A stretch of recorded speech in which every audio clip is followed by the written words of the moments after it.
अरे आपके सामने फोटो है, ये 8 नाक इसके आधार पे देखा कर। तो आज के टाइम पे अपना आधार कार्ड है, उस टाइम पे किसी भी सरकारी सुविधा के लिए आपने अपनी जाति बतानी जरूरी है। यो इस 30 साल के अंतर में लगभग 2500 अलग जाति कितने पैदा होगी। ये भी समझदार लोगों ने मेरे पे सबूत मांगना चाहिए कि है तो भाई मनगढ़ंत कहानी सुनाने लग रहा है, सबूत दे मारे था कोई। तो इस टाइम पे बहुत सारे संता के दोहे में जाति दिखना शुरू होगी। आज तक पहले कदे भी जाति व्यवस्था की बात संता ने नहीं करी थी। भारत में आकर जातिया के ऊपर अपनी पढ़ाई अपनी रिसर्च शुरू कर दी कि क्योंकि भारत आले को बांटा जावे। तो बहुत सारे लोग किसी भी जाति में अपने आप ने फिट नहीं कर पाए। दोस्तों, जाट ऊंचे के राजपूत ऊंचे, ब्राह्मण ऊंचे के बनिया ऊंचे, लुहार सुनार खाती कौन सा ऊंचा कौन सा नीचा, यह बात क्यों डिसाइड करी गई थी, जाति किसने बनाई और वो इंसान कौन था जिसने जातिया की ऊंच नीच कति हमारे खून में बैठ दी कि कौन सी जाति ऊंची कौन सी नीची, यो जाने बिना हमने नींदे नहीं आवे।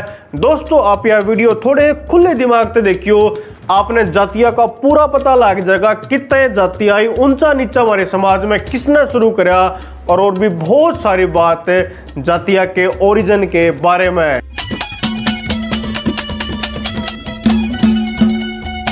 दोस्तों, कास्ट शब्द अपना शब्द नहीं बल्कि पुर्तगाली भाषा का शब्द है जो कि कास्टा तय बना है, जिसका मतलब है लाइनेज, ओरिजिन या फिर रेस। इससे यो पता लग गया कि जाति वाला सिस्टम हमारा सनातन का तो है ही नहीं। बहुत सारे लोग कह देंगे यार अच्छा फिर महाभारत का मैं उदाहरण है जरा एकलव्य को शूद्र समझ के द्रोणाचार्य ने अंगूठा मांग लिया था, ये बात कितना ही, इसके बारे में भी आगे बात करेंगे। आप सब ने पता वैदिक काल में अपने यार 4 वर्ण थे, ब्राह्मण, क्षत्रिय, वैश्य, शूद्र।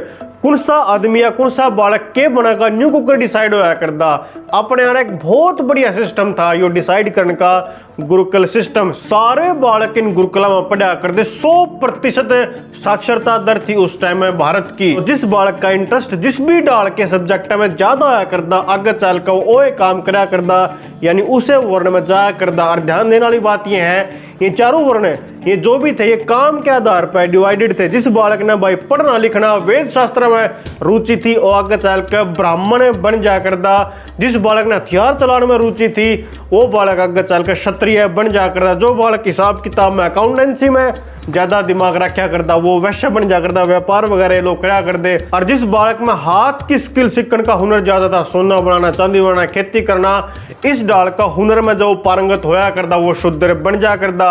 और आप यह बात पल्ला गांठ दे लियो, ये जो ब्राह्मण, क्षत्रिय, वैश्य, शूद्र थे इनमें तक कोई भी ऊपर नहीं था, कोई भी नीचे नहीं था, सब बस एक डाल के काम थे, सबकी बराबर इज्जत थी। हो सके आप सोचो अच्छा हमने के बेरा कोनी, ब्राह्मण तो पंडित जाति होगी, वैश्य हो गए बनिए, क्षत्रिय हो गए राजपूत, और जो शूद्र हैं हो गए दलित। दोस्तों, ये सारी बात आपके दिमाग में किसने बैडी में आ गए बताऊंगा। दोस्तों चलो वैदिक काल की बात न छोड़ दें, उस टाइम पे कोई था नहीं, कोई सबूत नहीं कि वह चीज थी कि नहीं थी। इम आपके सामने पहला सबूत पेश करूं जरा नू लिख रखा है कि यार सिर्फ काम के आधार पर व्यवस्था थी। चंद्रगुप्त के टाइम पे ग्रीक जो ट्रैवलर था मेगास्थनीज वो भारत आया था, उसने किताब लिखी जो आज भी अवेलेबल है, इंडिका नाम की। चंद्रगुप्त का टाइम दोस्तों लगभग 300 BC पहले, यानी आज तक 2300 साल पहले तक था। उस टाइम ना वैदिक काल नहीं मानते। इस ग्रीस के ट्रैवलर ने ये 7 वर्ण व्यवस्था लिखी थी जो कि कति काम पर आधारित। इसने अपने किताब में लिख रखा कि भारत के लोग इन 7 कामों में बट रहे हैं। इसने कितने भी जाति का जिक्र नहीं करा और यह चीज सीख अब इसने अपने ग्रीस में जाकर अप्लाई करने की कोशिश करी थी, क्योंकि उस टाइम भारत विश्व की सबसे बेहतरीन अर्थव्यवस्था में एक था। तो मेगास्थनीज ग्रीस में भी इस चीज ने लेकर जाना चाहे था।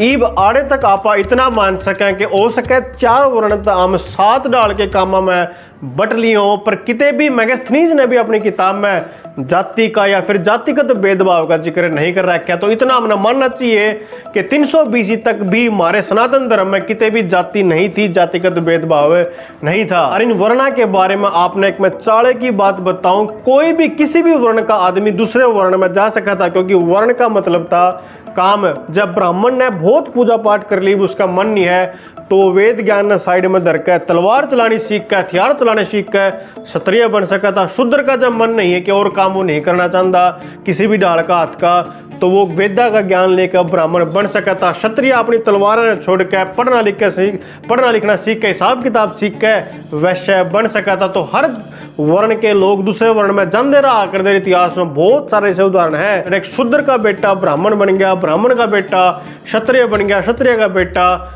वैश्य बन के अपना वर्ण बदल के बन गया। ये कुछ भाई हो सके न्यू कहते रह मैं बताऊं कि ताई जाति मनुस्मृति की वजह से हमारे सिस्टम में जाति व्यवस्था शुरू होगी। दोस्तों मनुस्मृति किसी किताब है जिसको बहुत ज्यादा गलत इंटरप्रेट लोगों ने अपने स्वार्थ से ही कराया। यो के स्वार्थ था, किसने इसको गलत तरीके से व्याख्यान कराया, आपने मैं आगे बताऊंगा। एक श्लोक है आपके सामने मनुस्मृति का, इसका अनुवाद 18वीं शताब्दी में मैक्स म्यूलर, एक ईसाई इंसान जिसने संस्कृत जर्मनी में सीखी थी, थोड़ी बहुत मतलब ग्रामेटिकल किताब भी कीड़ा जिन्हें कहा कर उस डाल की संस्कृत आवती, उसने यो इसका अनुवाद कराया कि पहला जन्म जो हुआ है उसमें सब शूद्र बने, अगला जन्म लेकर हम ब्राह्मण, दूसरे जन्म में हम ब्राह्मण वैश्य या फिर क्षत्रिय बने हैं। लेकिन इसका जो असली में वैदिक मतलब था इन बातों का कि भाई जब हम पैदा हुए हैं, हमारा जो पहला जन्म पैदा होते उसमें सब शूद्र हुए हैं। उसके बाद जब हमारा दूसरा जन्म कब, जब हम शिक्षा ले लें, कुछ सीख लें, वो हमारा दूसरा जन्म बनने जावे, जब जाकर हम ब्राह्मण क्षत्रिय वैश्य जो हमने वर्ण की बात करी थी वो जाकर बना है। यानी शिक्षा तय ही हमारा दूसरा जन्म संभव है। इस टाइम पे बहुत सारे लोगों का वह एकलव्य और गुरु द्रोणाचार्य वाली कहानी याद आ जाएगी। ये गुरु द्रोणाचार्य ने एकलव्य को शूद्र समझ के उस पर शिक्षा देने तक मना कर दिया था। दोस्तों थोड़ी ही दिमाग के ढक्कन खोल कर सुनो, जिस आदमी को यानी गुरु द्रोणाचार्य को जब राजपुत्रों को ट्रेन करने के लिए कौरव और पांडवों को शिक्षा देनी थी पहले तय आयर कर रखे है, फिर एक तीसरा आदमी उड़ा कि जी मने भी ट्रेन करो, तो भाई ऐसा संभव नहीं था। उस टाइम पे चारों वर्ण ब्राह्मण क्षत्रिय वैश्य शूद्र बराबर थे।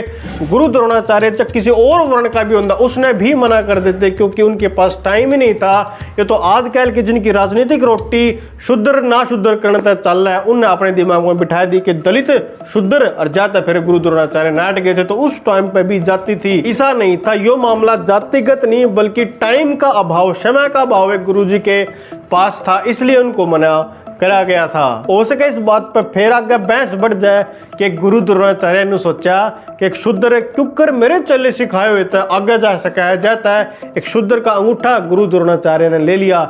दोस्तों इस मोमेंट में फिर शूद्र वाली बात आ जाए, लेकिन ऐसा नहीं था क्योंकि उस टाइम पे जो अपने शिष्य प्रेम हो, मेरा फेवरेट शिष्य है अर्जुन, उस टाइम बेस्ट कुकर कोई हो सके चाहे वो किसी भी वर्ण का होता। इस चक्कर में अपने शिष्य प्रेम में गुरु द्रोणाचार्य ने एकलव्य का अंगूठा महंगा था। इसने आप जातिगत एंगल तक नहीं बल्कि शिष्य के प्रेम वाले एंगल तक देखो। ई उल्टे चलो मनुस्मृति की बात पे। दोस्तों इस बात तक सिद्ध हुआ है कि मनुस्मृति के टाइम पे भी कद लिखी गई थी मनुस्मृति 3री-4वीं शताब्दी के आसपास। इस समय तक भी अपने देश में कोई भी जातिगत व्यवस्था नहीं थी, ना जाति का नाम किते था।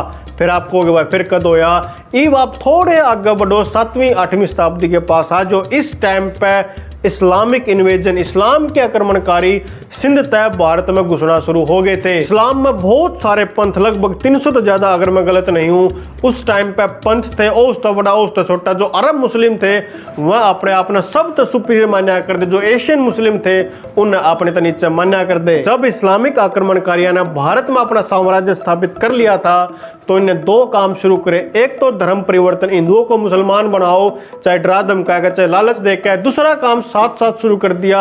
इन्हें देखा कि जो हिंदू लोग हैं बड़े बड़े डाल रह रहे हैं, इनमें ना जात पात का रोला ना क्या कुछ का, तो इन्हें बांटो। तो इन्हें हर वर्ण के वह कुछ लोग ठा लिए लालच देकर जो इनके अनुसार आगे काम करेंगे। इन लोगों ने खुद भी प्रचार शुरू कर दिया और जो आयर करे थे हर वर्ण में तो वह भी प्रचार पर लगा दिए के प्रचार में कि शूद्रोत्तम नीचे हो, ये जो ब्राह्मण है ये तुमने ढंग से ट्रीट नहीं करता, अच्छा व्यवहार नहीं कर दे, अपने अपना क्षत्रिय घने ऊपर मानना है, वैसे तुमने नीचे मानना है। ये डाल की बात इन्हें सोसाइटी में फैलाना शुरू कर दी। जितना शुरू होया आपसी भेदभाव का सिस्टम और यारे तय अलग अलग जाति बनना फिर शुरू हुई। इब समझदार लोगों ने मेरे पे सबूत मांगना चाहिए कि है तू तो भाई नु मनगढ़ंत कहानी सुनाने लग रहा है, सबूत दे मारे तक कोई। दोस्तों 8वीं शताब्दी के आसपास अपने देश में भक्ति आंदोलन शुरू हुआ था और जो हमारे संत हैं, कवि हैं, वह समाज का आईना है, जो समाज में चल रहा हो उसी के ऊपर वह अपने कविता दोहे लिखे हैं। तो इस टाइम पे बहुत सारे संता के दोहे में जाति दिखना शुरू हो गया। आज तक पहले कदे भी जाति व्यवस्था की बात संता ने नहीं करी थी, किसी भी ग्रंथ में नहीं लिखी थी। कबीरदास का एक दोहा देखो कि जाति ने पूछो साध की, पूछ लियो ज्ञान, धार देखो तलवार की, पड़ा रहने दो म्यान। इस टाइम पे कबीरदास ने जी ने भी जाति की बात कर दी, लेकिन जातिगत भेदभाव की बात नहीं करी।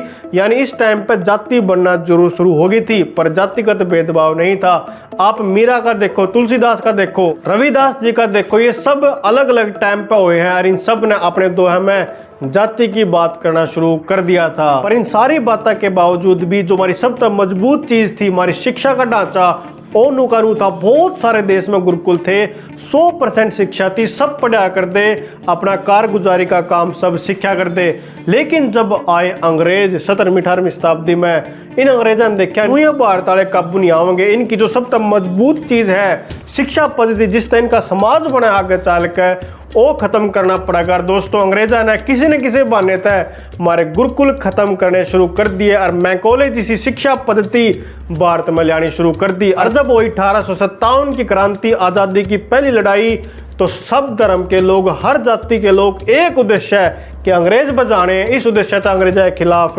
लड़े थे। याद देखकर अंग्रेजों का समझ में आएगी जब ये भारत वाले धर्म के आधार पर, जाति के आधार पर इनमें भेदभाव नहीं शुरू करा, तो ये हमने बहुत जल्दी भारत तक खदेड़ देंगे। इसके लिए इन्हें बुलाया फिर एक लॉर्ड रिस्ले, जो इंडिया का सेंसस कमिश्नर बनकर आया था। इसका पूरा नाम था हर्बर्ट रिस्ले। ये यूरोप में पढ़ाई पढ़ के आया था, रेस के ऊपर, रेस साइंटिस्ट था। इसने भारत में आकर जातिया के ऊपर अपनी पढ़ाई, अपनी रिसर्च शुरू कर दी कि क्यों कर भारत वालों को बांटा जावे।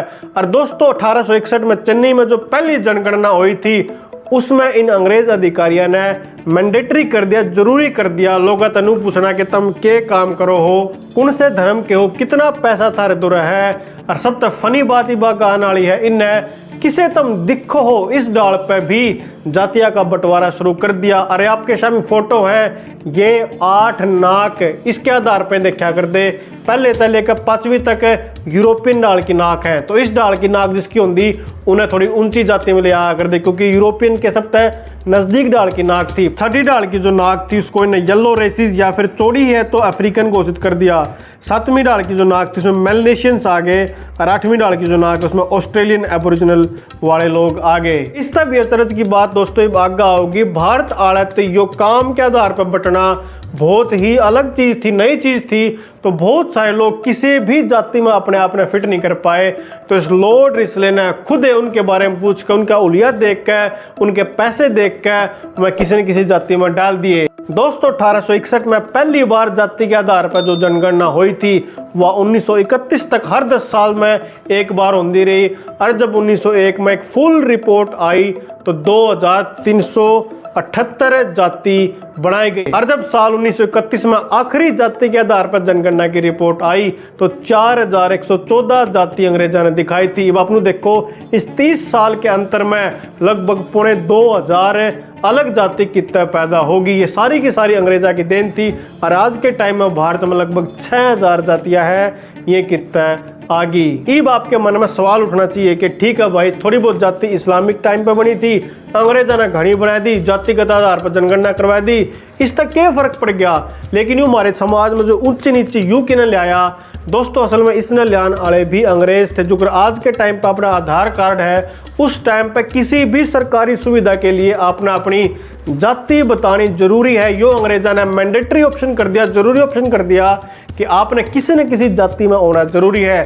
जब सब लोग राम राम तक जातियां बट गए तो इन्हें पहले तय काम शुरू कर रखा था कि फलानी जाति पे कम टैक्स लेना, ढिकड़ी जाति पे घना टैक्स लेना, जिससे उनमें आपस में मन मुटाव शुरू हो जाए। इस तरीके से इन्हें तू ऊंची जाति का, तू नीची जाति का, और जो लुक के चेहरे के आधार पर ने बनाया था कि जो यूरोपियंस के पास में है, ज़्यादा यूरोपियन लुक लाइक है, वह ऊंची जाति के, जो यूरोपियन जैसे नहीं है वह नीची जाति के। इस तरीके से ना ऊंचा नीचा कर करके हमारे खून में ये ऊंच नीच का जो भेद था वो बो दिया, और इस तरीके से जातियाँ पैदा हुई। उसके बाद ऊंच नीच का सिस्टम जो आज तक हमारे भीतर बैठा हुआ है और आगे पता नहीं कद खत्म होगा आ गया। दोस्तों जो आपने वीडियो पसंद आई तो इसी एक और वीडियो है गोत्र कितना है, हमारे जो गोत है ये कितना है, आड़ा क्लिक कर लो और यह वीडियो पे आप देख सको। आप सबका बहुत बहुत धन्यवाद, आपने वीडियो देखी।